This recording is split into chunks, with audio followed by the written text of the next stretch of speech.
স্বৈরাচার বলতে যদি উত্তর দেন স্বৈরাচার কি, আমি আপনাকে একটা ছোট্ট উদাহরণ দিলে অবাক হয়ে যাবেন। আমি যখন পদ্মা সেতুটা উদ্বোধনের বছর 2 আগে আমি সস্ত্রীক বাংলাদেশে বেড়াতে গিয়েছিলাম। ঢাকা থেকে যাচ্ছিলাম বরিশালে, লক্ষ্য ছিল কারে করে যাচ্ছিলাম পদ্মা সেতুটা দেখবো, উঠে দিয়ে যাবো। পদ্মা সেতু ওঠার আগে হঠাৎ করে দেখলাম 1 কিলোমিটারের বেশি জায়গা নিয়ে গাড়ি আটকে আছে জ্যামে। জানলাম কি ব্যাপার, না হাসিনার ছেলে, বড় ছেলে না কি ছেলে জানি না, জয় নাম তার, সে আমেরিকায় থাকে, সে নাকি পদ্মা সেতু দেখতে এসেছে।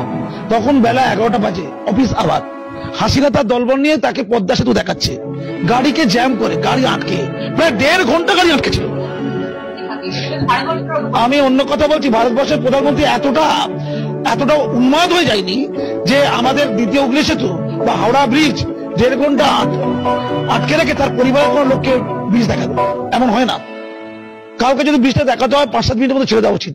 অ্যাম্বুলেন্স দাঁড়িয়ে আছে, লোক খাচ্ছে। আমি ওখানকার পাবলিককে বললাম আপনারা প্রতিবাদ করছেন না কেন? বলছে আমাদের গুলি করে মারবে, মেরে লাল করে দেবে। হ্যাঁ, গুলি। কথায় কথায় স্বৈরাচার। আমি তখন গাড়ি থেকে নেবে পুলিশ অফিসারদের বললাম যে আমি ভারত থেকে এসেছি, এই যে আটকে রেখেছে তার ছেলেকে শুধুমাত্র এন্টারটেনমেন্ট করার জন্য, মানুষের জীবনের কোনো মূল্য নেই, সময়ের কোনো মূল্য নেই। টানা প্রায় 1.5 ঘন্টারও বেশি গাড়ি আটকে আছে, শত শত গাড়ি যাবে পদ্মা সেতুতে ওঠার মুখে। আমি বললাম যে ভারত থেকে আমি এসেছি, ভারতের আমি একজন পদ্মশ্রী অ্যাওয়ার্ডী সম্মানী ব্যক্তি দেশের, আমার গাড়ি দাঁড়িয়ে আছে, আপনারা একটু জানান তাকে, হাসিনার দলবলকে জানান যারা ভেতরে বসে আছে, আটকে রেখেছে গাড়ি। তা বলে আমরা জানি যে স্যার আপনাকে একটু সময় করে একটু দাঁড়াতে বলেছে। 10-15 মিনিট পরে অবশেষে ওরা গাড়ি ছাড়লো এবং ওরা বললো আপনার বলাতে একটু কাজ হয়েছে।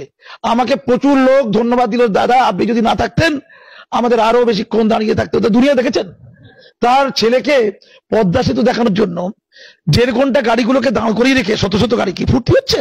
স্বৈরাচার কাকে বলে আমি সেই দিন দেখেছিলাম।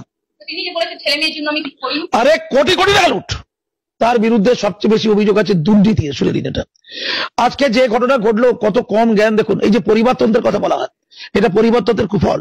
বঙ্গবন্ধু মুজিবুর রহমানের যে মর্যাদা তাকে ধূলিসাৎ করলো। কিভাবে ধূলিসাৎ করলো? যে ঘটনা ঘটেছিল, আরুক মুন্সি সাহেব বলছিলেন এটা তুচ্ছ ঘটনা ছিল, ফোড়া করে দিল ক্যান্সার।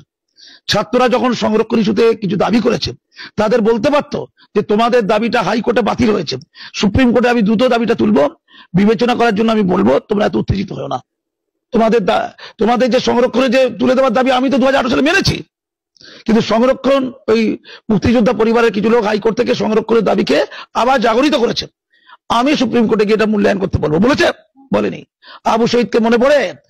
অল্প বয়সে 17-18 বছরের যুবক, তরুণ তাজা, সে শুধুমাত্র সংরক্ষণ বাতিল চেয়েছিল।